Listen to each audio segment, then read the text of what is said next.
Welcome, guys. We are in uncharted territory, and I want to talk a little bit about what's happening with Final Fantasy and give you 5 reasons why, now that we have hindsight, this all seemed inevitable. Like it was fatalism and predestined. I have so many tabs open in my browser, and I forgot I had one for this TCG player listing for the Final Fantasy Collector Booster from like a week ago. And it was literally like $800, and I refreshed it and it went up to 1100, 1150. It is bonkers. We are in like Veblen good territory, which is a good that as it goes up in price, demand goes up more. And so like I just am shocked to see the price continue to creep up. So this is where we're at. It is the 22nd of June, and it is like $1,200 a booster box, and it is not slowing down.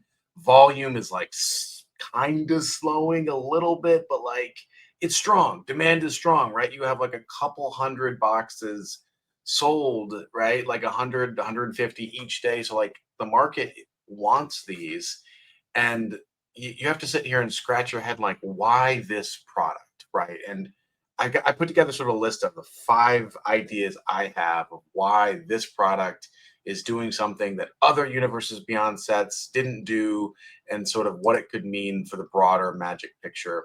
So obviously, this is obvious now that, like, well, everyone knew this was going to be popular, but looking at the sort of reasons why this IP in particular was bigger than the Warhammer Universes Beyond or the Dungeons and Dragons Universe Beyond, right? Like there has been some major IP, Lord of the Rings, Marvel. Why is this hitting in a way that Warhammer or Dungeons and Dragons, like, don't underestimate the Warhammer IP. That's pretty stellar IP as well. Dungeons and Dragons, Lord of the Rings, Marvel. But this is the first thing on my list is Final Fantasy has a global appeal that I think it's sometimes difficult for a Western audience to zoom out. Right? Like I'm an American dude, full stop. I love Lord of the Rings. I love Marvel. I grew up on this stuff, but those IPs like Lord of the Rings is a sexy IP in the Western context. But in Asia, I don't think Lord of the Ring hits in the same way, right, that Final Fantasy does. Same thing with Marvel, right? It's like a very American Western concept, and Final Fantasy truly has global appeal. And I know someone's gonna be in the comments saying Marvel movies sell more overseas than they do in the US. Yes, but I still think it's sort of seen as like a US driven product with like Captain America literally as like the protagonist.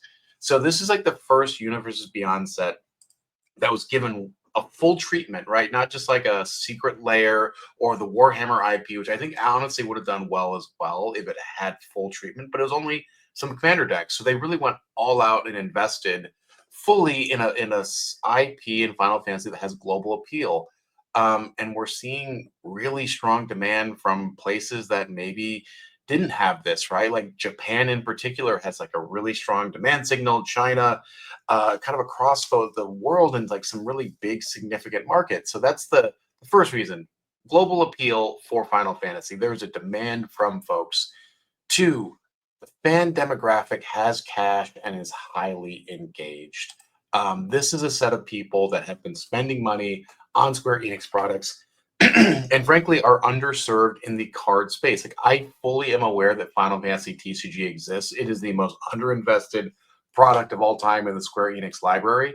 But there is no other way to kind of get this collectible engagement. I guess you could collect like figurines or something, but Marvel has had like a million games that you could collect cards, right? Different like everything from Marvel Snap to other clients. Like there's a bunch of ways of spending money on Marvel IP. There's a bunch of ways of spending money on like Lord of the Rings IP.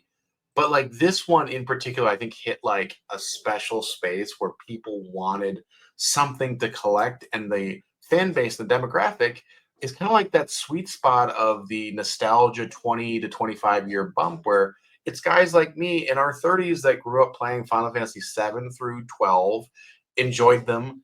They have a special spot. We now have full-time jobs, and we're sitting here wondering like, oh, should we buy some? And we're looking at the numbers and like, this is just bonkers. So that's the sort of second reason is it hits this fan demographic that has cash, is highly engaged, and is also online. Like Lord of the Rings is also a great IP. However, Lord of the Rings fans might not be as online as Final Fantasy people, which literally had like the biggest MMORPG. Final Fantasy 14 is like has you online every single day. This kind of like brings me to my third point. You have IP spanning literally 40 years, right? I had to go back and like do the math. I'm like, wait, is it? It's like 37 years or something. Final Fantasy One came out again. So you have a lot to draw from, right? And you have a lot of universes, and that's going to hit a lot of different audiences. And for me, like 7 to 10 is the major appeal. But there's guys in their 20s that are playing Final Fantasy 14 or the 16 or the 7 remakes. Like there is so much in this sort of buffet that you could enjoy, right? There's some like old guys that like loved 1 through 6. I'm not one that was like a little before my time, but like there is something for everybody, and it's not like Lord of the Rings. Not to hate on it, but like Lord of the Rings has 3 books/movies and some Hobbit stuff, but you don't have like 16 games, right? Like 16 massive popular games to draw from. So you just have so much IP that's it's like truly something for everyone. And this is like a little sub point. I also think that like they didn't upset some of the fans with this. They were like very true to the art and sort of the artist's intent with a lot of this stuff. Like Lord of the Rings, I think the folks over at Wizards of the Coast were a little imaginative with some of the art, and I think that upset some people and became divisive. And all media is good media. I don't know, or all press. I just think it was like loud and distracted away from the fact that I mean that's also an immensely popular and successful set. So that's just like sub point. There's a ton of IP to draw from over 40 years. The next thing they made this a standard set, right? So like even the normal Magic players have something to come and play this set for, right? They need the cards. There's going to be a few cards like the starting town or you know I don't know whatever like maybe the traveling chocobo or a Tifa that might make its way into standard, for people that play this game, which is most people. Um, so like I think that like making this a standard set really like you had to have the players engaged. They couldn't just skip it like they could with like the Lord of the Rings set and just like, okay, that's for someone else. That's not for me. They made it for everybody. And part two of that is they also mastered the collecting side. So something like Dungeons and Dragons when it came out, they did not have serialized cards. I don't believe they had surge foils. They had some borderless and some other like treatments, but like they've really gotten clever with the different gradations of cards and different reasons to collect and open packs. Like, when Dungeons and Dragons came out, for example, the collector booster box was still like kind of a novel ish concept. Right now, we have like 40 sets or something. I don't know, 35 sets that have had collector boosters. Everyone knows what the product line is. It's a mature product that is, available and sort of like there's guides on what's inside. So I think that like they mastered the collecting element. 77 chocobos. I was like, that's not enough chocobos. Turns out that's enough to make people go absolutely bonkers. And maybe only having 77 is better because they're going to sell for $50,000, and that's way more eye popping than the Lord of the Rings holiday treatment that had like 20 cards that each had 100, and it was hard to value them. And still very cool to get a serialized Lord of the Ring card from the special edition collector set, but 77 chocobos turns out is going to make people go bonkers in opening this product. And at $1,200 right now, it is like a really tough sale to like actually buy this stuff and not lose $800. I think if you got a box at MSRP at 450, you actually could possibly make your money back with the price of singles right now. Like the singles market for surge foils in particular is going absolutely bonkers. But I think that like they mastered collecting, and that's applause to them. I don't know what the Dungeons and Dragons set or Warhammer if they done a full set. Maybe those would have been smash hits as well, but they didn't do that. They like actually invested heavily in this, and they're seeing massive dividends. And my fifth point, and this is kind of this inevitability, like it was always going to be this, but the market broadly in all of collectibles was driving toward this.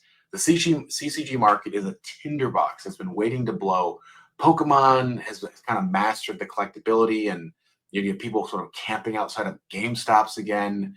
Magic kind of catched up with serialized search foils. Rip and ship is bigger than it's ever been. That just didn't exist 5 years ago. There's also just some like dumb money floating around from people that made huge paydays off of crypto, AI plays, Palantir, I don't know, whatever. I'm happy people have money, but like it's also led to this almost like Wall Street betsification that's coming and creeping in. I think there's always been the sort of folks with the alternate investment scenarios and talking about diversification and cardboard.